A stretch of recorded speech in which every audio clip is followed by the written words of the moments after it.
So the last thing I want to talk about is paying fees. So when I submitted for this permit, or when you actually submit for a permit, because let's actually use a real world example, it's going to go through that process that we spoke about here on this processing status page. And then when it gets ready for permit issuance and it's ready to issue that permit, you will have fees assessed and you will get an email if you've provided an email, and it will tell you that, hey, fees are ready to be paid. To do that, you want to go to the Payments tab and click Fees. When I do that, it'll show me the amount that's due. If I click Pay Fees, or again, Add to Cart, because you can do it either way. If you click Pay Fees, it's just going to take you to the page to pay just these fees. If you have multiple records to pay, then you would add it to the cart and go to the next one, add that to the cart, and you can have multiple fees to pay at once. But I'm going to click Pay Fees, and then I get to this page, and it's going to show me what fees I'm paying for. We have a residential fee of $2,385, plan review fee of $26, and administrative and technology fee of $25. So I'm going to click Checkout. And then when I get here, again, it's just going to give me an overview, and you can edit your cart or continue shopping. Again, if you want to add more, that's what this is going to do. If I had more than one item in the cart, I want to click Edit Cart and then remove it. That's how you would use that. I'm going to click Checkout. And then from here, you have the options to pay with a credit card or with your bank account. So you can use an ACH or a routing and a checking account number. So that is possible. If you want to pay with a credit card, you would just or pay with a bank account. You just click either one and then hit Submit Payment, and it's going to take you to the screen where you would enter that information. I'm not going to obviously do that, but this is no different than any other website that you might have used to pay for anything online. You're going to enter your card number, expiration date, and then there is some information down here that is required. So I'm going to click on this X here because I don't want to go through with this. But that's how you pay fees in the system. Now, once you pay fees, then you can go through and print out a receipt.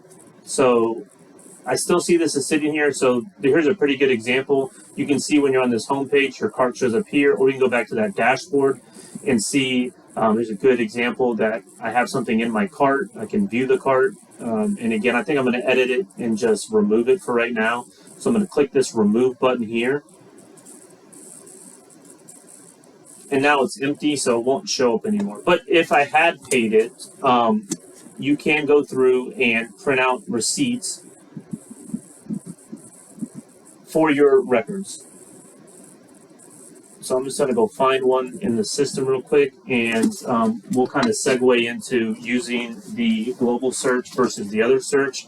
In this case, I'm going to use the global search because, again, a permit number is a unique identifier. There's only one in the system with this same number. So I think the global search will work great for this. So I'm going to type in a permit number, go to Payment, and then go to View Details. And clicking that, I'll move it to the side so we don't get all this person's information. But you can see that here that there's a receipt for, and they paid $562 on this date, and you could just download the PDF or print it to a PDF or print a hard copy and then just save this for your records. So again, to do that, you go to Payments and go to Fees and View Details. So if you had fees that were due, they would show up here at the top, and any ones that have been paid will show up here, and you click View Details, and that's going to bring up your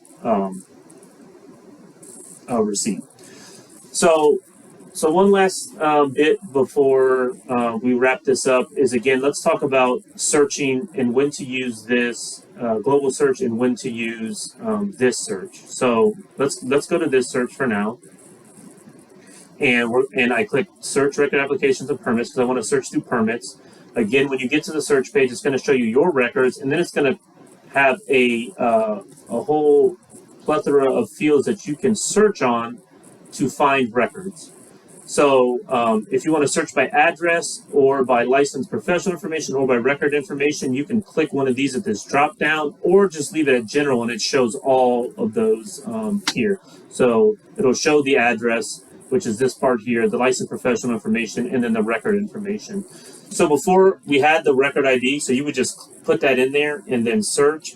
But if I didn't have that and I wanted to find something and I wasn't exactly sure what I was looking for, you can look by record type. Let's say I'm looking for an electrical permit that was opened on, a street that is, it starts 300, and that's all the information I have.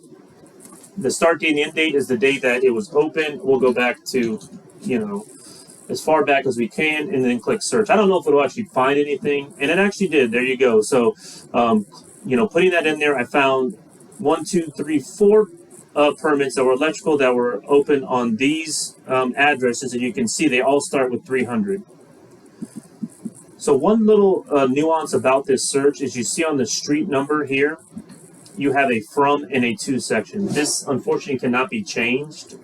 This is there if an agency used street number ranges, right? So if something wasn't at an exact street, like let's say it was in the middle of a median, or it was a curb or a sidewalk somewhere, and you could use a range of streets to find it.